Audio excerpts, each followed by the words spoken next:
செய்கிறானோ அந்த ஒரு உந்துதலால் எந்த மனோநிலையை உணர்வு மையம் எதனால் உந்தப்பட்டு செயல்படுகிறதோ அந்த உந்துதல் காரணமாக அது எல்லாமே டிவைன் மூவ்மெண்ட் அப்படிங்கிறார்.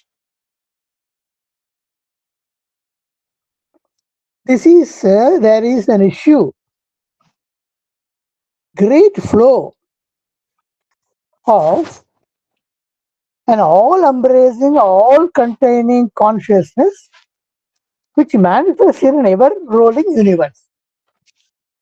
இது ஒரு நிற்காமல் தடையில்லாமல் பிரபஞ்சமளாவிய வகையில் ஒரு இடத்தில் மட்டுமல்ல, பிரபஞ்சமளாவியதாக எல்லா பல தேசங்களிலும் வெவ்வேறு உணர்வு நிலை பகுதிகளிலிருந்து வெவ்வேறு முற்றிய முற்றாத முற்றிலும் முற்றாதவன் கலந்துள்ள உணர்வு நிலையிலிருந்து வெளிப்பாடு கொண்டு இந்த பிரபஞ்சத்தை முன்னெடுத்து நடக்கிறது. அப்படி பிரபஞ்சம் இயக்கத்தை இறைவன் குறுக்கிட்டு தடைப்படுத்துவதில்லை, வேற தண்டவாளத்துக்கு போ என்று அனுப்புவதில்லை, அதை அப்படியே அனுப்ப விடுகிறார். அது எத்தனை காலம் நீடிக்கும் என்றால், நமது எதுவரை நாம் அறியாமையில் எல்லாம் உணர்கிறோமோ அதுவரை இப்படிப்பட்ட ஒரு இறைவனிட குறுக்கீடு இன்றி நடைபெறும். 2 சிறு கதைகள் மூலம் இதை நாம் மேலும் உணர்த்தி கொள்ளலாம். ஒரு சமயம் பகவான் விஷ்ணு சங்கரரை பார்க்க கைலாயத்துக்கு சென்றார். இது பகவான இந்த கதையை கூறுகிறார். ஒரு இடத்தில் கருடனில் ஏறி வந்தார். கருடனை வாசல ஏறி இங்கே கொஞ்ச நாள் இரு, நான் சங்கரோட பேசிட்டு வரேன்னு சொல்லிட்டு உள்ள போனார். அவர் போன கொஞ்ச நேரத்துக்கு பிறகு கருடன் அங்கேயே இருந்தார். வந்தபோது யமதர்மர் அங்கு வந்தார். யமதர்மருக்கு தெரியாத விஷயம் இருக்குமோ? அவருக்கு இல்லாத உரிமையா? அவர் பகவான் என்ன தீர்மானம் செய்தனர்களோ, அந்த சங்கரரோ மகாவிஷ்ணுவோ அதை முன்னெடுத்துவதுதானே அந்த பயனை யார் கழிக்க வேண்டுமோ அவர்களுக்கு அளிப்பதுதானே அவருடைய தர்மம். ஆகையால் தங்கு தடை என்று அவரும் உள்ளே போனார். உள்ளே போவதற்கு முன்னாடி ஒரு கதையை பார்த்து கொண்டிருக்கிறோம்.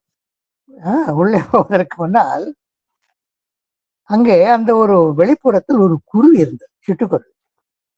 நம்ம பாரத தேசத்தில் இப்போது அழித்து விட்டோம், அதை இருக்க இடம் தெரியாமல் அழித்து விட்டோம். அந்த சிட்டுக்குருவி அங்க இருந்தது. சிட்டுக்குருவி பார்த்த மாத்திரத்தில் யமதர்மனுடைய புருவங்கள் நெறிந்தன. இது என்ன இங்க என்ன பண்ணி கொண்டிருக்கிறது என்பது போல் அந்த ஒரு நினைப்பது போல் கருடனுக்கு தோன்றி. யமதர்மர் உள்ளே போனது கருடன் யோசனையில் அழந்தார். புள்ளினம் அல்லவா, அதுவும் பறவை தானே, அவரும் பறவை இதுவும் பறவை. இந்த பறவைக்கு ஏதோ நல்லது செய்ய வேண்டும், அதுக்கு பாதுகாப்பு அளிக்க வேண்டும். அவருக்கு ஏதோ ஒரு குறுகுறுப்பு ஏற்பட்டது. வேகமாக இயங்கலானார். இந்த குருவியை எடுத்துக்கொண்டார். கணக்கில்லாத 1000 மைல்களுக்கு அப்பால் ஒரு மலைப்பிரதேசம், அங்கு போய் சேர்ந்தார். அந்த மலைப்பிரதேசத்தில் ஒரு சிறு கிளையில், இலைகள் அடர்த்தியாக இருந்த கிளையில் குருவி விட்டு திரும்ப வந்து விட்டார். ஒண்ணுமே தெரியாத போல் திரும்ப வந்து விட்டார். அந்த கிளைகளுக்கு, மரக்கிளைகளுக்கு கீழே ஒரு பசியுள்ள மலைப்பாம்பு இருந்தது. அந்த மலைப்பாம்புக்கு வெகு நாட்களாக அது துரத்து சென்று பிடித்து உண்பதற்கு அவ்வளவு வேகம் கிடையாது. ஒரு முயலை துருத்தியோ ஒரு சிறு பிராணியை துரத்தியோ ஓட முடியாது, ஒரு வேகமாக போக முடியாது. அதனால் அதுக்கு ஆவலுடன் இந்த குருவியை நெருங்கியது. அதன் கதை முடிந்தது.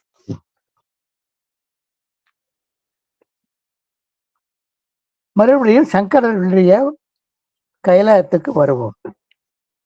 அங்கு வந்தால் வெளியே எல்லாரும் வந்தார். மகாவிஷ்ணு வந்தார், யமதர்மரும் வந்தார். யமதர்மர் இங்கே குழுவி இல்லாததை பார்த்துவிட்டு என்ன நடந்திருக்க வேண்டும் என்பதை புரிந்து கொண்டார். ஏனென்றால் அந்த குருவிக்கு அன்றைய தினம் தொலைதூரத்தில் உள்ள மலைப்பிரதேசத்தில் ஒரு மலைப்பாம்பினால் விழுங்கப்பட்டு மரணம் ஏற்பட வேண்டும் என்பது விதிக்கப்பட்டிருந்தது. அது அவருக்கு தெரியுமாதலால் முதல் துறை பார்த்தபோது இது இங்க என்ன பண்ணி கொண்டிருக்கிறது, இது மலை பிரதேசம் இல்லையே, மலைப்பாங்குள்ள பிரதேசம் இல்லையே, நடத்து கொண்டே உள்ள போனார். சரி, அது நடக்கட்டும், என்ன நடக்குமோ நடக்கும் போயிட்டார்.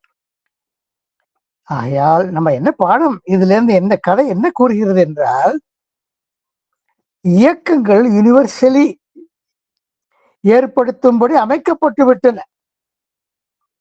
Whatever happens to the universe is a result of what has been arranged for before.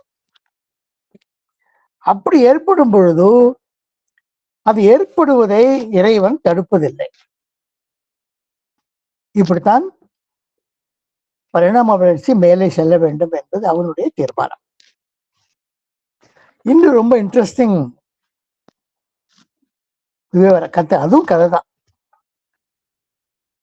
பகவானும் மகாலட்சுமியும், மகாவிஷ்ணு மகாலட்சுமியும் come let us go for a drive அப்படின்னு சொல்ற மாதிரி கருடன் மேலோடு அப்படி ஆகாயத்தை பறந்து கொண்டிருந்தார்.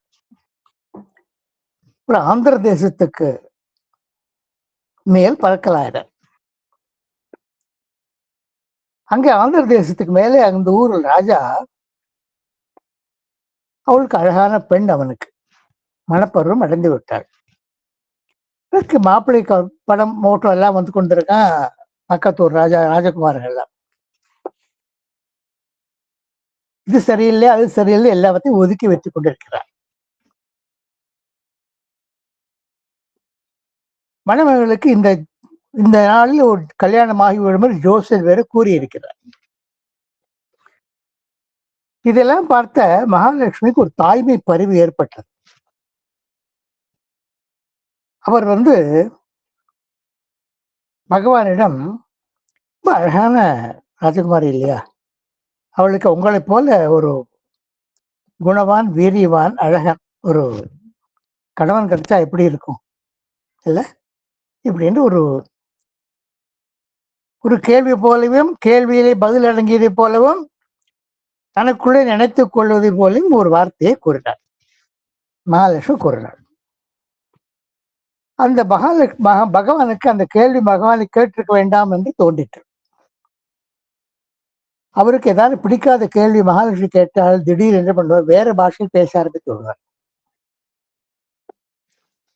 ஆகையால் அந்த மகாலட்சுமியிடம் பகவான் தெலுங்கில் பேசலானார். నువ్వు అడగవద్దు, నేను ఉత్తరం ఇయ్యను, நீ இந்த மாதிரிலாம் கேட்காத, என்னால பதில் சொல்ல முடியாது, ஐ ஒன்ட் ரிப்ளை அப்படின்னு சொல்லிட்டார் கருக்கா. கொஞ்சம் மகாலட்சுமி தூக்கி வாரி போட்டு, இருந்தாலும் ஏன் சொல்ல மாட்டேங்கிறார் சொல்லிட்டு ஒன்றும் சொல்லலை. சரி, என்ன செய்யலாம் அப்படின்னு அவர் தனியா யோசிக்க ஆரம்பித்தார். அழகி. அப்போ அவ கண்ணுல என்ன தென்பட்டது, அங்க ஒரு பெரிய எச்சல் தொட்டி, பழைய குப்பையெல்லாம் கொட்டுற தொட்டி, 2 பக்கம் வீதி, 2 பக்கம் வீடு, அந்த 2 பக்கம் இருக்க வீதிகள் ஒவ்வொரு வீட்டுக்கும் அங்கதான் கழிவு எச்சல் தொட்டி. அது அங்க சாப்பிடுறவர்கள் நிறைய மீதம் வச்சு சாப்பிடுவார்கள். அந்த இலையிலெல்லாம் ஒவ்வொரு இலையிலும் பாக்கி உணவுப் பொருள் இருக்கும். ஒரு பிச்சைக்காரங்க உட்கார்ந்து அந்த எச்சலை உண்டு தன் வயிற்றை நிரப்பிக் கொண்டிருந்தார். மகாலட்சுமி காப்பி அவனை குறிப்பிட்டு சொன்னார், இவன் தான் இந்த பெண்ணுக்கு கணவனாக போகக்கூடும், கணவனாக போவான், கணவன் என்ற அளவுக்கு கூறிவிட்டார். மகாலட்சுமிக்கு அதிர்ச்சி. அவள் கருடனை பார்த்தாள். இந்த கருடனை பார்த்த உடனே முதல் காரியமாக இந்த ஒரு பிச்சைக்காரன் இருக்கான் பாரு, அவனை தூக்கி ஒரு கண்காணாத இடத்துல, இந்த குருவி கண்காணாத இடத்துல, அந்த அப்போ கருடன் வச்சது போல இது ஒரு கண்காணாத இடம் வச்சுடு, அங்க வாழட்டும், அங்க இருக்கட்டும். இங்க இவனுக்கு பிச்சைக்காரனாவது, எச்சல் பொறுக்கியாவது, ஒரு ராஜகுமாரி கல்யாணம் பண்ணிக்கிறதாவது, வாட் இஸ் திஸ் அப்படின்னு எரிச்சலோடு அவ சொன்னான். கருடன் உடனே இம்ப்ளிமெண்டட், எடுத்துட்டு போய் தொப்புன்னு ஒரு இடத்துல வச்சுட்டாரு. அங்க கீழே போட்ட உடனே அவன் வந்து அழ ஆரம்பிச்சிட்டான். நான் உணவுக்கு என்ன பண்ணுவேன், I was depend on the HCL for my daily சாப்பாடு அப்படி அழ ஆரம்பிச்சிட்டான். கருடனுக்கு ஒரே பிரச்சனையா போச்சு. இவனுக்கு கிடைக்க வேண்டிய சாப்பாடு நாம் வஞ்சனை செய்து விட்டோமோ, அந்த பாவம் எனக்கு விட்டுமோ அப்படிங்கிற பயம் வந்தது. ஆனா அவராக செய்யலையே, ஒரு மகாலட்சுமி கட்டளை தான் நிறைவேற்றியிருக்கிறார். ஆகையால் யார் கட்டளையிட்டால் நிறைவேற்றார், என்ன கருடன் வேலைக்காரன், அதனால் எனக்கு இது பாவம் அப்படின்னு அவருக்கு அப்போது நினைக்க தோன்றவில்லை. பாவம் போனால் மகாலட்சுமி தான் போகும், எனக்கு வராது என்ற தெளிவு அவருக்கு பிறக்கவில்லை. அவர் யோஜனையில் எழுந்தார். பாவம் சாப்பாட்டுலாம் கஷ்டப்படுறான் சார் அப்படின்னு தன்னையே அழுத்து கொண்டார். திரும்பி போனார் அதே ஊருக்கு, கல்யாணம் நடக்கிற ஊருக்கு. ஆந்திராவில் என்ன வழக்கம் என்றால், இது கூறப்படுகிறது, கல்யாண பெண்ணை ஒரு கூடையில் வைத்து மணமேடையில் அமர்த்துவார்களாம். அது தெரியாது, அந்த ஆந்திர தேசத்தை பழக்கமானவர்களுக்கு அது தெரிஞ்சிருக்கும் அப்படின்னு சொல்றார். ஒரு கூடையில் வைக்கப்பட்டிருந்தாள். அந்த கூடையை கருடன் நினைத்தால் சாப்பாட்டு பதார்த்தம் வச்சு, கூடையில் சாப்பாட்டு பதார்த்தம் வைப்பா, மனுஷாலை வைப்பா. ஸோ லட்டு நிறைய வச்சிருக்கான்னு நினைச்சிட்டு அந்த கூடையை அப்படியே தூக்கிட்டு வந்து அந்த எக்ஸல்காரன் எங்க இருந்தாலும் அவங்க கிட்ட முன்னாடி வச்சு எது சாப்பிடு அப்படின்னா. எச்சில்காரன் ஆசையோட திறந்து பார்த்தா உள்ள அழகான ராஜகுமார். அவன் பண்ண புண்ணியம் அவன் கண் முன்னால் ராஜகுமாரி. அவள் பண்ண பாவம், அவள் வந்து முகூர்த்த நாடனர் ராஜகுமாரனை, எச்சில்காரரை ராஜகுமாரனுக்கு பார்ப்பதற்கு பதிலாக எச்சில் தின்பவனை பார்க்கிறாள். அது அவள் பண்ண பாவம், அது இவன் பண்ண புண்ணியம். இப்படி இருக்கும் பொழுதோ இருவரும் ஒருவரை பார்த்து கொண்ட பிறகு அவள் படித்தவள், தர்மிஷ்டை, பதிவிரத்தை, நன்றாக அரசன் வளர்த்திருந்தாள். அவள் என்ன சொன்னால், கையில் மாறில் எத்தனையோ மாலைகள் புரண்டு கொண்டிருந்தன. ஒரு மாலை எடுத்தால் அவன் கையில் கொடுத்தாள். தன் கையில் உகைத்து இன்னொரு மாலை எடுத்தாள், அதன் கழுத்தில் போட்டாள். அவன் கையில் இந்த மாலை என் கழுத்தில் போடு என்றாள். கருடன் பக்கத்தில் இருந்தார். அவர் ஏதோ மந்திரம் சொன்னார், முன்னு ஏதோ மந்திரம் சொன்னார், மாங்கல்யம் தந்தனா தேவ அப்படின்னு ஏதோ மந்திரம் சொன்னார். அங்க மகாலட்சுமிக்கு பக்கத்தில் இருந்த மகாவிஷ்ணு அக்ஷதை போடுறார். கல்யாணம் ஆகுதோ இல்லையோ, அக்ஷதை போடுறார். என்ன நாளைக்கு தானே கல்யாணம், இன்னைக்கு அக்ஷதை போடுறேன், எனக்கு கல்யாணம் ஆயிடுத்து. கல்யாணம் ஆயிடுதா? யாருக்கும்? சோ யார் வாத்தியார், யாரு மந்திரம் சொன்னது, நீ அமுச்சு வச்சிய கருடன், அவர் தான் சொன்னார் அப்படின்னா. இப்படி அவன் ரெண்டு பேரும் கல்யாணம். அப்புறம் என்னாச்சுங்கிறது அது நம்ம கதை இல்லை, அது போச்சு, அது வேற கதை, அதுக்கு அவன் முக்கியம் இல்லை. என்ன சொல்றா அந்த ராஜகுமாரி, இது என் கல்யாண முகூர்த்தத்தில் இவனை கண்டேன், நான் இவனை மணப்பேன் என்று அவள் உறுதியாக இருந்தாள். இப்படியாக ஒரு நூற்கண்டை அவிழ்த்து விடுவது போல் ஒத்துரைய வாழ்க்கை முறையை, இந்த ஒரு தெய்வ சங்கல்பம் என்பது பிரபஞ்ச வளாவை எல்லாருக்கும் பொதுவாக அவிழ்த்து விடுகிறது. இந்த நூல்கண்டு எங்க ஓடுகிறதோ அந்த போகையில் நாமளும் ஓடுகிறோம். அதை மதர் எப்படி சம்மரைஸ் பண்றாள் என்றால், முழுக்கவாசி 95%, 98% எல்லாருமே அறியாமையில் இருக்கிறார்கள், கருவிகளா இருக்கிறார்கள், பிறருடைய கைப்பாவையாக இருக்கிறார்கள். தேர் கான்சியஸ். ஆனால் அவர்கள் கான்சியஸ் இருப்பார்கள், கான்சியஸா இருக்கிறார்கள் என்று வைத்துக் கொள்வோம். அந்த கான்சியஸ்னஸ் அவரை என்ன தூண்டுகிறது? இந்த கான்சியஸ்னஸோட இதெல்லாம் லீல, we must become part of the play. So அவர்களும் பங்கெடுத்து கொண்டு அந்த நாடகத்தில் அவர்கள் ஒப்பிக்க வேண்டிய வருகை அவர்கள் ஒப்பிக்கிறார். ஒவ்வொருத்தரும் நாடகத்தில் என்ன அவருக்கு கொடுக்கப்பட்ட வரி தானே ஒப்பிக்க வேண்டும். அதுக்கப்புறம்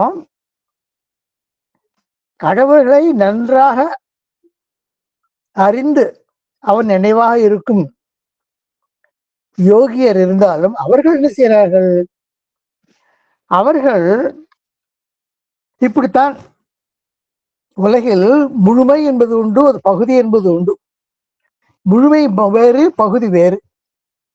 அதனுடைய உள்பாகம் ஸ்போக்ஸ் எல்லாம் வேறையா இருக்கும், இது ஸ்போக்ஸ் வேறையா இருக்கும் அப்படின்னு அவர் they also carry on with the லீலா. இந்த ஒரு லீலை எதுகால் நடக்கும்? எதுவரைக்கும் இந்த ஒரு தனி ஒரு பிரகிருதிக்கு அறியாமை காரணமாக,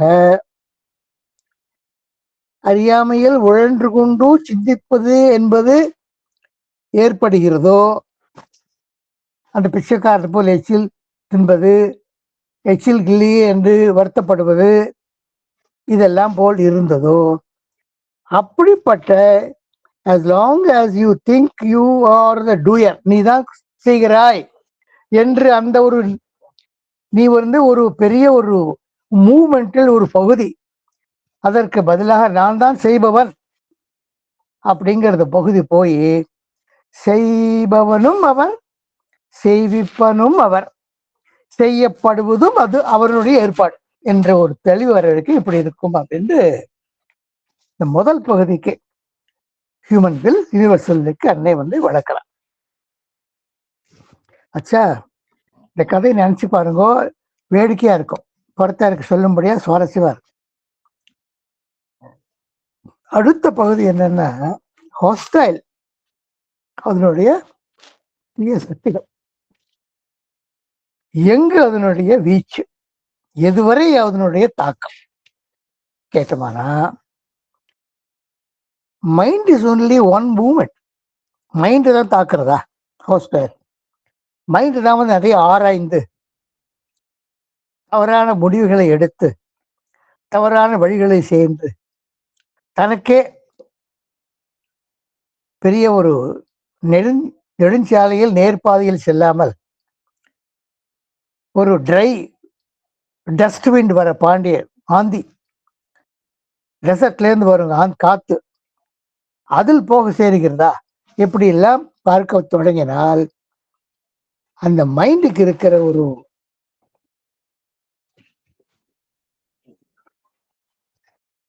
அது ஆதிக்கத்திற்கு இடம் கொடுத்தாலும் மைண்டுக்கு இந்த கெப்பாசிட்டி உண்டு. It can operate at a very high level. It can operate by much higher than the vital planes. பிரார்த்தனையில் ஒரு இடத்தில் மைண்ட் அன்னையிடம் கூறும், பிரபுவிடம் பகவானிடம் அன்னை பேசிக் கொண்டிருக்கிறார். மைண்ட் குறுக்கிட்டு போயிடும். என்ன செய்ய வேண்டுமோ எனக்கு கட்டளை இடுங்கள், நான் உடனே நிறைவேற்றுகிறேன். அப்போது வைட்டல் பிராணமயம் குறிப்பிடும், ஐயோ இது அசர கொடுக்க, இதை பேச்சு நம்பி ஒன்றும் ஒப்படைக்க வேண்டாம், குப்பை கொட்டிடும் அப்படின்னு அது சொல்லும். பகவான் ரெண்டையும் கையமர்த்தி எவரும் தங்களுடைய நிலைமையை மீறி செயல்பட அனுமதிக்கப்பட மாட்டாது என்று சமாதானப்படுத்தி அன்னைக்கு பதிலளிக்கிறார். அது ஒரு பிரார்த்தனை.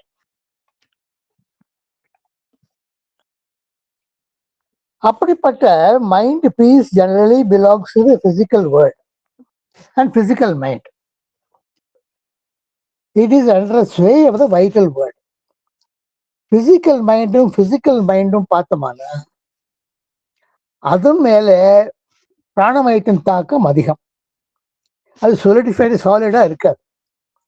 ஆகையால் தீய சக்திகளுக்கு அதன் வழியாக ஆபரேட் பண்றது ரொம்ப எளிது. அந்த செங்கலை போடுவதற்கு ஏற்பாடு செய் என்று ஒரு முஸ்லிம் ஒரு மந்திரவாதியிடம் இங்கே ஆசிரமத்தில் சமையல் செய்து கொண்டு போன பொழுது அவன் பார்த்துவிட்டு, அரவிந்தர் எங்கே இருக்கிறாரோ அந்த இடத்தில் என் ஜம்பம் சாயாது. Because it is not under the sway of any vital word. பரிபூர்ண உயர்மட்டத்தில் இருக்கும் உணர்வுகளை எங்கேயும் இருக்கிறது. பாக்கி இடத்தில் வேணால் போடுகிறேன் என்றால் பாக்கி இடத்தில் எங்கெல்லாம் இந்த சமையல்காரன் போனாலும் அந்த இடத்துல செங்கல் விழும். அந்த கதை நமக்கு தெரியும். பட் திஸ் இஸ் அதே சமயம் மைண்டுக்கு இந்த சக்தி உண்டு. தீய சக்தியிலிருந்து தப்பித்துக் கொண்டிருப்பதற்கு சக்தி உண்டு. ஏனென்றால் மனத்தின் பகுதியே ஒரு ஹையர் மைண்ட் என்று பகுதி உண்டு. Higher mind, illumined mind, higher mind, intelligent mind, illumined mind, intuitive mind, overmind என்று பகுதிகள் உண்டு. ஆகையால் அது முழுவதும் பியூர் ஐடியாஸ் இருக்கும். அந்த பியூர் ஐடியாஸ் ஒத்துக்கும் போது தீய சக்திகளோட தாக்கம் அங்கே இருக்காது என்று அன்னை இந்த தீய சக்திகள் எவ்வளவு தூரம் தாக்கம் என்ற கேள்விக்கு பதிலளிக்கிறார். மூன்றாவது கவிதை என்னவென்றால், சைக்கிக் என்று பேசுகிறோம், ஸ்பிரிச்சுவல் என்று பேசுகிறோம், ஒரே மீச்சில் பேசிவிடுகிறோம். இந்த சைக்கிக் என்ன, ஸ்பிரிச்சுவல் என்ன வித்தியாசங்கள், அதனுடைய சொந்தமான ஏரியா எது, அதுக்கு சொந்தமான நிலம் எதுன்னு பார்த்தால்,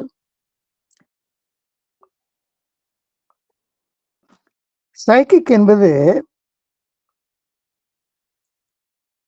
இறைவனின் விருப்பப்படி நம்மை பிரகிருதிமய ஜீவனை வழிநடத்தும் ஒரு கருவி நமக்குள்ளேயே இருக்கிறது. சப்ளிமினல் பார்ட்டுக்குள் கீழே இருக்கிறது. The divine put out in you for the play என்கிறார் mother. The divine with the divine has put out in you for the play என்கிறார். The spiritual என்பது முழுக்க கான்சென்ட்ரேட்டட் இன் த டிவைன். எப்படி இந்த ராஜகுமாரி எச்சில்காரனுக்கு மாலையிட வேண்டும் என்கிற நிலைமை ஏற்பட்ட பொழுது கலங்காமல் நான் பதிவிரத்தை தர்மத்தை கடைபிடிப்பேன் சொல்லு, அவங்கையில் மாலை கொடுத்து எனக்கு மாலை போடு என்று சொன்னாலோ அது முழுக்க ஸ்பிரிச்சுவல் ஆக்டிவிட்டி. அது அந்த ஸ்பிரிச்சுவல் லெவல். பின்பக்கம் இருக்கும், முன்பக்கம் தன்னை வெளிப்படுத்தி கொள்ளாது. ஆனால் பின்பக்கம் இருந்தவரிடம் இயற்கை என்ன ஏற்பாடு செய்கிறதோ அதுக்கெல்லாம் இடம் கொடுக்கும், தோள் கொடுக்கும். சைக்கிக் என்பது இறைவனுடைய பொறி நம்மை வழி நடத்துகிறது, இறைவனுடைய பொறியாகவே. ஸ்பிரிச்சுவல் என்பது முழுக்க அடர்த்தியாக தெய்வீகம் நிறைந்தது. அது அப்படி தெய்வீகம் நிறைந்திருந்தாலும் இயற்கைக்கு தோள் கொடுத்து இயற்கையுடைய என்ன செயல்பாடுகளோ அதுக்கெல்லாம் நிறைவேறும்படி ஒத்துழைக்க. இப்படியாக இந்த ஒரு ஆச்சரியமாக 3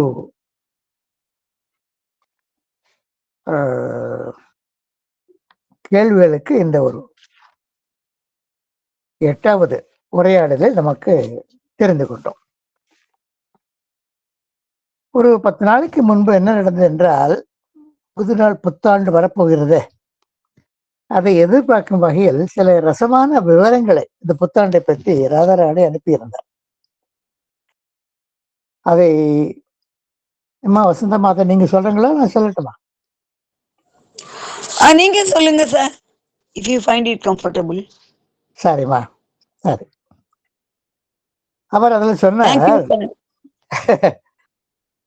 சொன்னார், ஏனென்றால் அது நம்ம இருவருக்கும் மட்டுமல்ல, எல்லாருக்கும் பொதுவாக தெரிந்திருக்க வேண்டும் தான் ராதாராணி அதை அனுப்பி இருக்கிறார்கள். 2025 அது பார்த்த உடனே என்ன சொல்ல முடியும்? ஸ்ரீனிவாச ராமானுஜம் இங்க இருந்தால் அவர் என்ன சொல்லியிருப்பார்? ஓ, இட்ஸ் a ஸ்கொயர் ஆஃப் 45 படுத்த உடனே பட்டுன்னு சொல்லியிருப்பார். என்றால் எல்லாம் இந்த பிரெயின் அவ்வளவு ஃபாஸ்டா வேலை செய்யும். அந்த 2025 45 ஸ்கொயர். அதே சமயம் அது ஒரு கூட்டல். எதற்கு கூட்டல்? 5 ஸ்கொயர் 20 ஸ்கொயர் 40 ஸ்கொயருக்கு கூட்டல். 5 ஸ்கொயர் 25, 20 ஸ்கொயர் 40, 40 ஸ்கொயர் 1400, 40 ஸ்கொயர் 1600, 1600, 400, 2000, 25, 25, 2025. இது ஒன்று. இதுக்கு முன்னாடி இந்த மாதிரி இதான ஸ்கொயர் வந்திருக்கா அப்படி கேட்டோமானா, எஸ். 1936 44 ஸ்கொயர். கடைசியா என்ன ரசமான விஷயம் என்னென்றால், இந்த 2025 is a sum total of 1 cubed plus 2 cubed plus 3 cubed plus 4 cubed plus 5 cubed plus 6 cubed plus 7 cubed plus 8 cubed plus 9 cubed. 1 cubed 1 into 1 into 1, 2 cubed 2 into 2 into 2, 3 cubed 3 into 3 into 3. அந்த வகையில் இது எல்லாத்தையும் கூட்டம் என்ன வரும்? 1 8 27 64 625.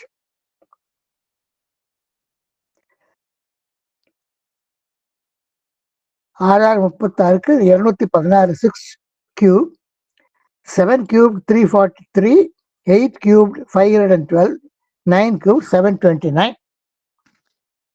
எல்லாத்தையும் கூட்டினாக்க 1 + 8 + 27 + 64 + 125 + 216 + 343 + 512, 712, 225. இது ஒரு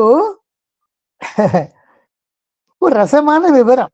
அவ்வளவுதான், வேற ஒன்றும் இல்லை. இது பெரிய மேத்தமேட்டிக்கல் தீரம் எல்லாம் இங்க கூறப்படவில்லை. சும்மா ஒரு பொழுதுபோக்குக்கு நம்ம ஒரு பேசிக்கலாம், தெரிஞ்சுக்கலாம். அதை பத்தி 4 பேருக்கு யார் இன்ட்ரெஸ்ட் இருக்கோ அவளுக்கு எடுத்து சொல்லலாம். அப்படி முடிச்சோம். இப்படியாக நாம் இன்றைக்கு அட்வென்ச்சர் ஆஃப் கான்சியஸ்னஸ் 19வது பகுதியில் அன்னை நூல் தொகுதி 3 மே 21 அவர் கூறிய விஷயங்களிலிருந்து அதை புரிந்து கொண்டோம். இனி உங்களுடைய சந்தேகங்கள், கருத்துக்களுக்கான நேரம். சார் நமஸ்காரம் sir. Happy new year. Happy new இயர்மா. Happy new year. Happy new year to everybody sir. ரொம்ப நல்லா இருந்தது சார் இன்னைக்கு கிளாஸ். Beautiful stories.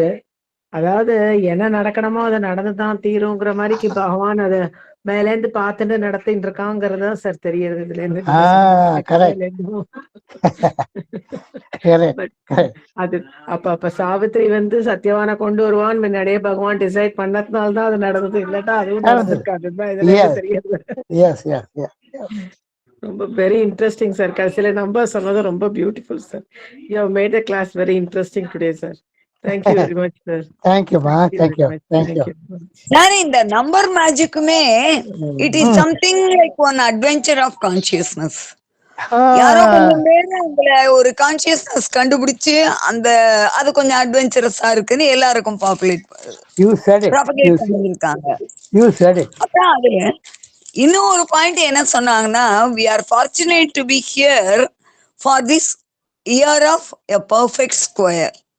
ஒரு எல்லா நம்பரும் ஒவ்வொரு ஸ்கொயர் இருக்கும். இது ஒரு இன்டெகிரல் நம்பரோட ஸ்கொயரா இருந்தா பர்ஃபெக்ட் ஸ்கொயர். அது வந்து முந்தினது 1936 வந்தது 44 ஸ்கொயர். அது வந்து ரொம்ப லாங் பேக், கொஞ்சம் ரொம்ப பேர் அங்க இருந்திருக்க மாட்டோம். இனிமே வர்றது 91 இயர்ஸ் கழிச்சுதான் வருமா. ஆமா, 2116.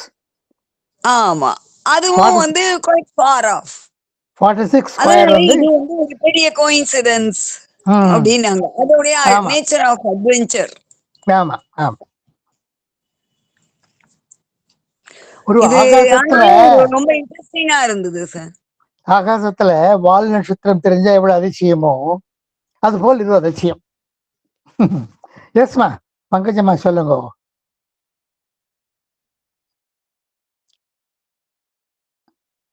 ஹாப்பி நியூ இயர் உங்களுக்கு. சொல்லுங்க. அன்மியூட் பண்ணுங்க பங்கஜம்மாக்கு தான் இப்ப real morning of the new year. Unmute பண்ணுங்க முதல்ல.